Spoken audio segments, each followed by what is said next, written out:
Fala galera, beleza? Aqui quem fala é o Hagi e hoje estou aqui com mais um vídeo aqui no canal. E galera, hoje eu estou aqui com esse vídeo aqui que saiu há um certo tempo sobre o Pennywise do It a Coisa, que é It Turned Good. Pennywise se torna o Batatá. É isso, né? O vídeo vai estar aqui na descrição para quem quiser ver sim react, como eu sempre faço quando eu vou ver esses vídeos. Então eu acho que eu deveria parar, né? Tipo, eu já deixar avisado nesse vídeo aqui. Daqui em diante eu não vou mais avisar. Eu vou deixar na descrição e vocês que procurem, mano. Vai ser tipo isso. Esse é o segundo vídeo de It que eu tô fazendo aqui, sem contar o de 1 ou 2 anos atrás, que hoje em dia só tá pra membro. Mas hoje é um AU, ou um universo. Aliás, uma pergunta. Eu tava pensando em fazer, só que eu não sabia se era uma boa ideia falar sobre. Que, tipo, eu queria fazer um vídeo de opinião falando o que eu achei da série do It a Coisa, que tipo, eu achei muito da hora e eu queria falar um pouquinho sobre a série, porque tipo, eu já fiz vídeo falando sobre coisas que eu gosto e tal, como Pop Playtime, Minecraft. Também tava querendo fazer um vídeo da Bruxa de Blair, só que não deu muito certo. Aí eu tava querendo opinião, pra saber se eu posso fazer um dia um vídeo de It Bem-vindos a Dare, porque a série ela é muito boa, eu queria falar um pouquinho minha opinião sobre ela. Ativo que vai contar uma história de como seria caso algo tivesse sido diferente. Ou então, nem tivesse acontecido. Nesse caso, o que aconteceria se a coisa tivesse um lado bom? Um lado que nunca vimos antes. Um lado sentimental que ela nunca demonstrou nem nos filmes, nem no livro, nem em lugar nenhum, além desse universo alternativo. Aliás, eu tava querendo ler o livro, porque, tipo, eu tô, tipo, fazendo outras coisas e tal. Eu tô lendo o livro do Harry Potter e tal, que eu terminei a saga dos filmes. Aí eu comecei a ler os livros. Eu tô lendo o primeiro livro ainda. Eu tava querendo ler o livro do It a Coisa, só que o livro ele é muito grande, mano. Ele tem, tipo, mais de 1000 páginas, se não me engano, cara. É um livro muito grande. E também parece um livro meio pesado, tipo, comparado aos filmes e às séries, sabe? Pelo que me deram notícias falando sobre o livro, falaram que o livro é meio pesado. Mas eu tô querendo ler o livro, tô pensando, eu acho. Terror. Eu sou Viral e hoje eu vou te mostrar o Eterned Good, um mundo onde a coisa faz o bem. Eu já vou começar falando que essa AU é simplesmente impossível de acontecer. Sim, eu sei que é só uma ideia pra ver como é que é e blá blá blá. Só que eu também sei que tem alguém, uma pessoa pelo menos, que acha que isso de alguma forma poderia sim acontecer. E eu também quero enaltecer essa informação de qualquer jeito. Só que eu vou deixar isso mais pro final. Agora, só vamos dar uma olhada na comic. Ela começa do George indo buscar o barquinho no esgoto, o barquinho de papel. Aqui todo mundo sabe como começa e como termina. O George encontra o Pennywise, o Sr. Bob Gray, conversa um pouco com ele e quando vai pegar o barquinho, a coisa arranca o braço dele e leva ele pro esgoto. Se for Cara, essa cena no... só arranca o braço dele. Essa cena no filme, mano. Quando eu vi, tipo, quando eu vi pela primeira vez, acho que lá em 2018, eu pensei, nossa, maluco do céu, cara, que cena pesada. Mas quando eu fui ver o filme, tipo, ano passado eu fui ver o primeiro e o segundo filme, por conta da série. Aí eu olhei e pensei, mano, é pesado, mas, tipo, não tanto assim não, sabe? Eu acho que a minha mente em relação a terror tá tipo, diferente comparado a outras pessoas, sabe? Só que aqui as coisas acontecem de um jeito diferente. Assim que o George vai pegar o barquinho que o Pennywise oferece, ele escuta o chiado no rádio. Era o Bill Gago dizendo que a mãe dele tinha feito jantar, e era pra andar logo. O George se despede do palhaço que tenta convencer ele de que se ele não levasse o barquinho pra casa, o Bill... Mas o George, que aqui é bem mais esperto que no original, diz que o Bill iria fazer outro pra ele, e que o palhaço podia ficar. Se isso tivesse acontecido no original, o Bill ainda estaria vivo, mas ele insistiu em pegar esse diabo desse barco e aqui ele sai vivo e a Pior que é coisa... verdade, mano. Cara, eu não sei o que tinha na mente dessa criança, do George, mano, no filme. Porque, cara, é um palhaço no esgoto, mano. Pô, você olharia, você pensaria, mano, vou embora. Tipo, é isso que uma pessoa normal faria, sabe? Só que no filme de terror, parece que o QI eleva pra baixo e a pessoa só faz burrada, mano. É tipo isso. Um cara de tacho. O George estava de bicicleta, quando o Henry Bowers e os amigos dele tacaram ela no rio, que não se sabe se ele tá falando do Barrens, que ao mesmo tempo que é um rio também é um esgoto perto de Derry, ou então outro rio. Mas enfim, ele volta pra casa todo molhado, sujo e provavelmente fedendo merda, e diz pro Bill o que aconteceu. O Bill diz que tá tudo bem e que eles iriam procurar a bendita da bicicleta assim que o George colocasse algumas roupas limpas e secas. O George concorda e vai até o quarto dele pra colocar as roupas. Só que assim que ele chega lá, olha só. O cara nem toma um banho, mano. O cara simplesmente só troca de roupa, mano. Cara, isso é coisa de comparação a. Eu não sei o que dizer, mano. Tipo, o cara nem pra tomar um banho. A bicicleta, com um balão vermelho preso no guidão, para mostrar que a coisa devolveu a bicicleta, só que ainda não se sabe o motivo. Depois, o Bill e o George estavam conversando sobre o Richie e a Beverly, que estavam ouvindo uma cantiga estranha sobre laranjas, em algum lugar. O Mike comentou que parecia muito antiga, lá para 1700, quando o George diz pro Bill esperar que ele tem que fazer uma coisa. A coisa em questão é deixar uma pipoca pro Sr. Penny, já que ele tinha sido jogado pela tempestade. O Bill diz pra ele deixar de besteira, ou ele achava mesmo que o... Mano, para pensar uma coisa. Nesse universo, não faria sentido o Bill ser amigo do Mike. Porque, tipo, no Witch original, o que une a amizade dos protagonistas é o Pennywise, sabe? Porque, tipo, quando o George desaparece, eles se juntam e tal pra procurar o George. Então não faria sentido nesse universo eles serem amigos porque o George ele não desapareceu.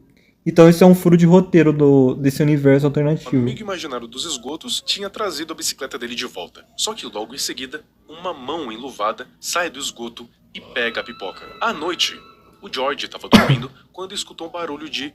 Quando ele acorda, tava o Pennywise em cima da cadeira, bebendo um chocolate quente, que ele teve que fazer na casa do George porque a água quente do esgoto era borbulhante e ensaboada. Daí tomar um gole de chocolate quente com gosto de sabão era foda. Pior com gosto de merda por ser do esgoto, né? Podia ser pior. O Pennywise tinha feito um outro pro George e oferece pra ele. Só que dá pra ver que ele tá lutando fortemente contra o instinto predador de matar aquela criança na frente dele e comer a sua carne. No fim, ele consegue se conter e foge quando o Bill chega reclamando do barulho. Cara, eu achei fofo isso do Pennywise com o George. Seguinte, Pior que até no filme, quando tava sendo produzido, o ator que fez o Pennywise, ele, tipo, agia tranquilamente com o George, porque ele era uma criança, obviamente. Só que, tipo, ele agia isso com todas as crianças no primeiro filme, e mesmo assim as crianças tinham medo dele, sabe? o Clube dos Otários vai na casa da rua Neibolt, mais conhecida como a casa que a coisa mora, que conecta todos os esgotos de Derry a partir de um poço. Os garotos vão lá investigar, e parece que eles estão cientes que tem um palhaço assustador na história. Quando eles viram ou quando que o Pennywise se mostrou pra eles, vai saber. Só segue a história. Eles estavam indo investigar a cantiga esquisita que eles tinham ouvido nessa casa. E por algum motivo, eles estavam junto com o George. Ele vai ver o poço que fica no porão, que é justamente onde fica a passagem dos esgotos. Ele vai seguindo a cantiga até que chega no poço e tira uma foto. Nisso que ele tira a foto, ele acaba se desequilibrando e caindo pra morte. Isso se o Pennywise não tivesse segurado ele para não cair. O George pergunta se ele assustou o Pennywise. Sim, ele fez essa pergunta mesmo. Daí, sem falar nada e fazendo uma cara de nojo, a coisa desce no poço. Todo mundo que tava ali com o George viu o que aconteceu. O legal é que o Rich já assume que o palhaço esquisito que mora no poço é um monstro. Talvez seja uma conclusão plausível ou não, vai saber. O lance é que eles começam a conversar com o George para saber um pouco mais sobre o Penny, que nem o George chama, e acabam ofendendo ele, o George, porque o Bill pergunta se ele já tinha machucado o George ou se já mencionou querer machucar algum deles. Eu acho que a pergunta pode se ofender. Então, o garoto vai pro Barrens pra dar uma volta. Imagina você querer espairecer em um esgoto a céu aberto. O George vai até o Barrens e fica por lá, chateado. quando do nada escuta o barulho de tiro e é o Eita, Harry Bowers pega! junto dos seus capangas. O que ele tá fazendo com uma arma? Onde ele conseguiu essa arma? Sei lá, são os anos 80. O Bowers e os amigos dele Ele tem começam a ameaçar o George com uma... uma É pistola. a arma do Eu não pai acho dele que ele ia no atirar mesmo na filme. criança, mas vai saber. Quando o Pennywise aparece do rio, com o cabelo na cara, estilo Samara.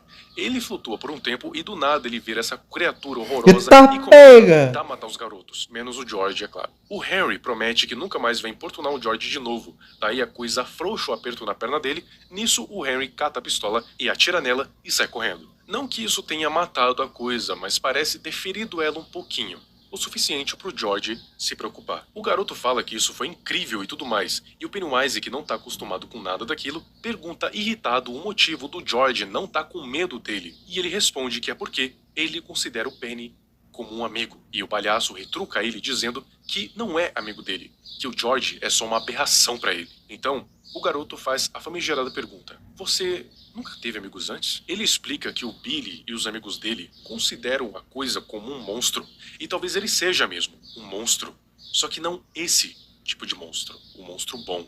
Um monstro bom. Isso mexe com o Pennywise. E ele começa a rir e a rir. Tanto que o machucado feito pela bala do Eita, Bowers pega! acaba sangrando pra cima. E assim que o George vai pegar os band-aids pra ele, a coisa some de vista. Tudo bem, usar band-aids pra um buraco de bala é meio absurdo. Mas sei lá, a intenção é que importa, eu acho. A coisa tá refletindo lá nos esgotos, no império dele de crianças flutuando. Essa coisa de monstro bom realmente colocou ele pra pensar, tanto que ele se transforma, sangra e ri. Ele joga um pedaço de pau numa TV e lá tá o barquinho de papel do George. Então, ele ouve a Beverly conversando com os amigos dela através do telefone, pelo esgoto. E ouve o pai dela brigando com ela. É aí que o Maturin entra na parada, que, pra quem não sabe, o Maturin é a tartaruga cósmica que vomitou o universo. Então É, tudo o que existe Maturin é tipo... Nos livros, ele ajuda as crianças a derrotar o It, sabe? Só que isso não ficou tão evidente nos filmes. Mas teve na série também, tipo... Uma referência. aqui existe por causa dele. Ele é meio que o irmão da coisa, não literalmente. Eles não são irmãos de sangue, mas são equivalentes em questão de grandeza e poder. Por isso que nenhum dos dois consegue se aniquilar. O Maturin representa a criação e a coisa a destruição. O Maturin começa meio que provocar a coisa, rindo dela, achando a maior graça. A coisa até pergunta se isso é o que ele quer, que ela fome ou coisa e tal. Daí ele meio que tem uma epifania. O It é um monstro bom. E talvez monstros bons devam, no caso, pessoas ruins. Ele não precisaria de fome. Basta punir, no caso, o assustar, pessoas que fazem o mal. Começando pela mãe do Ed. A mãe do Ed, como é que eu posso explicar? É um lixo de pessoa. De início, até pode parecer que ela só quer proteger o filhinho dela. Só que, além dela ser literalmente a causa do Ed ser tão fraco, doente e dependente, ela ainda é a causa dos maiores traumas na vida dele. No livro, é dito que ele é psicossomático, o que significa que o estresse mental que o Ed sente por causa da mãe dele se manifesta como doenças físicas, como a asma, por exemplo. Ou melhor, um pseudo-asma. Porque aquela bombinha que o Ed usa tem um composto de hidrogênio e oxigênio, e com algumas outras coisas para aromatizar. Simplificando, é água de torneira. Então não me admira a coisa ter ido atrás dela, mas ele não só deu aquele sustinho com um toque de lição de moral. Ela estava separando os remédios naquelas caixinhas que pessoas que tomam remédios diariamente precisam, daí quando ela fechou, começou a ser escrito na tampa as palavras mentirosa. O motivo eu acabei de explicar. Essa mulher é realmente uma mentirosa com a vida do pobre do Ed. E o pior é que mesmo depois, ela ainda não deixa ele em paz. Porque sempre tem uma vozinha na consciência que não deixa ele fazer nada. E até então, ele nunca tinha se livrado dela. O próximo é o pai da Beverly, o Alvin Marsh, que não tem muito o que dizer. É um lixo humano abusador que parecia gostar de bater na própria filha. Punição é como ele gostava de chamar. Sempre que ela, na visão distorcida dele, fazia alguma merda. O pior é que a Bev ainda gostava do pai, porque quando ele não estava descendo o cacete nela, ele até que conseguia agir como um pai normal, amoroso e tal. Quer dizer, até onde se sabe. O negócio é que sempre que ela falava ou fazia algo que desagradava ele, era cacete. Isso aí é do filme. Nossa, por um momento eu achei que era do filme lá dos anos 90, do It original. É que a fonte tava muito com cara de anos 80, mano. Primeiro, pra não dar gatilho, segundo, porque isso me enoja, e terceiro, pra não dar problema com o Yubi. O Al tava abrindo a porta do armário pra pegar o instrumento de descer a porrada favorito dele, o cinto. Só que assim que ele faz isso, a coisa aparece dizendo o sobrenome dele, babando no ombro dele. O Al se vira, mas não tem nada. Só que a baba ficou ali, como um aviso. Os próximos são o Henry Bowers e os amigos dele, que eu só lembro o nome de um deles que se chama Victor Arroto Huggins. Eles também não tem muito o que falar, são os valentões que fazem umas brincadeiras sadias, tipo cortar a barriga do Ben com uma faca, ou no caso dessa comic, ameaçar o George com uma... Nada demais. Só que o problema dessa vez não é só com o Harry. É com o pai dele. O pai do Henry é um daqueles pais que qualquer coisinha que o filho faça de errado é surra. Surra pra cá, surra pra lá. Acreditando que isso iria consertar alguma coisa. Quando na verdade só fazia o Henry ter uma raiva acumulada que ele descontava nos outros. Por isso inclusive que ele era o valentão. Então a coisa foi atrás dele e arranhou ele inteiro. Quase fazendo ele capotar. Caraca! O que seria muito bem feito na verdade. O Alvin estava sendo atormentado pela coisa. Só que ele não sabia direito o que era, até ele ver uma foto da coisa na forma de uma centopeia lá no quarto da Beverly. Assim que ela chega em casa, ele questiona ela sobre a foto e explica que toda hora tá vendo coisas no canto do olho, ouvindo, sentindo coisas. Ele parece que não dorme há dias e, porventura, acha que a culpa disso é dela e por isso precisa puni-la. Só que antes de conseguir fazer qualquer coisa, ele é hipnotizado pelo It através da TV. A Beverly aproveita a deixa, pega a foto e corre para casa do Bill, sendo vista pelo George. Ela entra no quarto dele, eles conversam um pouco e ela acaba caindo no sono. O George sai de bicicleta e acaba escorregando dela e caindo, batendo a cabeça no chão perto de um bueiro. A coisa puxa o George pro bueiro, no estilo que aconteceu no filme, só que aqui não foi para devorar ele e sim para cuidar do ferimento na cabeça. Só que o Clube dos Otários achou que o pior tinha acontecido e foram todos em direção ao centro dos esgotos de Derry, lá onde as crianças ficavam flutuando. Só que o que eles não tinham visto, e que vai fazer toda a diferença depois, é o Al, que estava observando eles de dentro do carro. E é claro que o Al seguiu o Clube dos Otários até o esgoto. Assim que eles chegam lá, encontram o George dormindo no colchão, com um band-aid do Batman na cabeça. Melhor que o da Barbie, diga-se de passagem. Ele também segurava um bonequinho do Pennywise na mão. O George acorda, diz que tá bem, e o Bill vê que ele tá com um curativo na testa. É aí que a coisa aparece fazendo um showzinho, se amostrando todo. O que é bastante comum. O que a coisa mais gosta de fazer é se apresentar antes de assassinar suas vítimas brutalmente. Mas essa marra toda é desfeita assim que o George entrega o bonequinho. Eles perguntam se a coisa vai fazer alguma coisa com eles, alguma coisa ruim no caso. E ele responde simplesmente: "Por que eu faria algo com vocês, sendo que eu tenho uma presa bem mais interessante?" Apontando pro pai da Beverly. Lembra que ele seguiu eles até aí? Pois bem, ele vai na direção deles com um cinto na mão, pronto para dar uma surra, sem ver os dentes afiados que estavam no chão. Eles perfuram os pés e as mãos dele e o prendem no chão. E as mãozinhas levam o cinto até a Bev. Logo em seguida, o Pennywise devora o Al. Caraca! Príncipe feliz. O George estava na frente da casa da rua Newbolt, com um saco de pipocas do lado.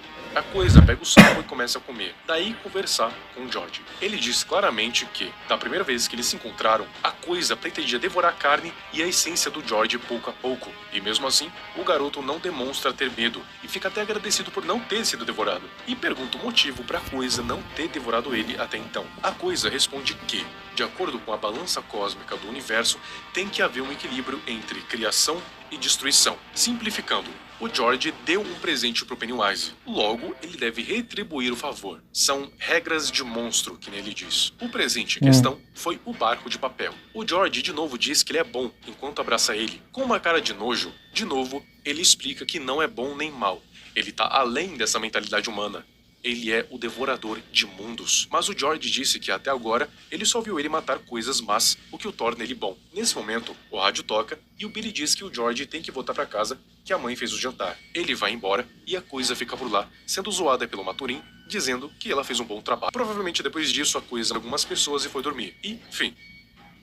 E acabou. Bom, o que dizer dessa comic? É uma história bem feita, uma AU que é até bem pensada, não mudando muito das personalidades originais. Claro que para encaixar na história, ela teve que dar uma modificada, mas nada muito grotesco. E agora vem a explicação do porquê a coisa nunca seria boa, ou nunca poderia ser convertida de qualquer forma. Isso vai muito da origem dela. A coisa não é um ser cósmico baseado em bem ou mal. Ela é isso, uma coisa, um ser além da compreensão humana que enviou a sua forma física, ou seu avatar, para a Terra, para parasitar o É universo que isso. o irmão criou. Ela é a representação da corrupção e da destruição, enquanto o Maturin representa a ordem e a criação. Então, para meio que provocar ou arruinar a criação do irmão, ela enviou esse avatar dela para a Terra e devorar os humanos no decorrer das décadas. A coisa não é um ser mau, nem um ser bom. Ela é como um animal. Ela age puramente por instinto. Nossa, Viral, mas ele é tão sádico e mau e não sei o quê? Sim, ele parece mau.